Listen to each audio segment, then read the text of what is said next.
Well, folks, as Donald Trump calls it, today is Liberation Day, which really just means screw over American Consumers Day, because this is the day that the big tariffs go into place. But last week, he also put more tariffs in place, a 25% tariff on all automobiles and automobile parts coming into the United States, which, of course, Canada, one of the top exporter to the U.S. of automobiles and automobile parts, means that's going to hurt.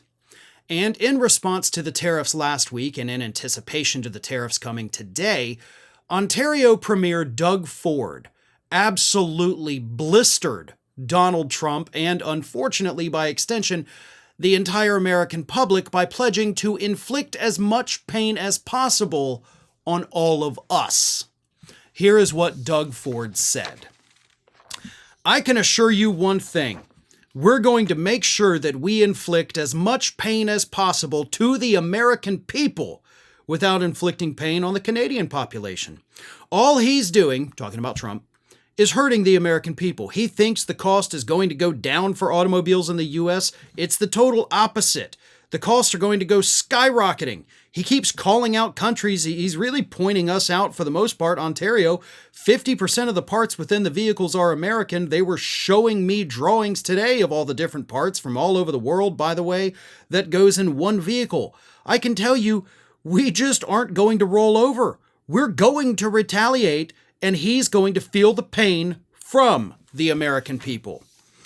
We have two options here. We either roll over as a country and he runs over us 15 times and gets what he wants, or we feel a little bit of pain and we fight like we've never fought before. That $65 billion of tariffs that we have on the table that we can launch towards the U.S., we have to run through every tariff and minimize the pain for Canadians, maximize the pain for Americans. And I feel terrible for the Americans, but it's one person, it's President Trump, that's creating this chaos. That may be one of the best quotes I think I have ever read here on Ring of Fire. Because it is so succinct, it is so to the point, it is so filled with actual, real, genuine passion that I love it. That's what we need here in the United States. We need American politicians to be talking like that. And look, I don't have a ton of love for Doug Ford, don't get me wrong, but that is a hell of a statement. And he's right. The American people do have to feel the pain, unfortunately. And they have to feel it because of one man. That is what I've been saying for months, by the way. All of this is happening because of one guy doing all of this to us, not for us, to us. And sometimes, for millions of people, the only way to learn is through pain. It's like dealing with a child. You know, for the most part, you can tell your kid, don't touch the stove, it's hot, it will burn you, and it will get through to them without them having to touch it. But there are plenty of children who, by God, they got to touch the hot stove to learn that lesson. And that's what we're dealing with in America right now.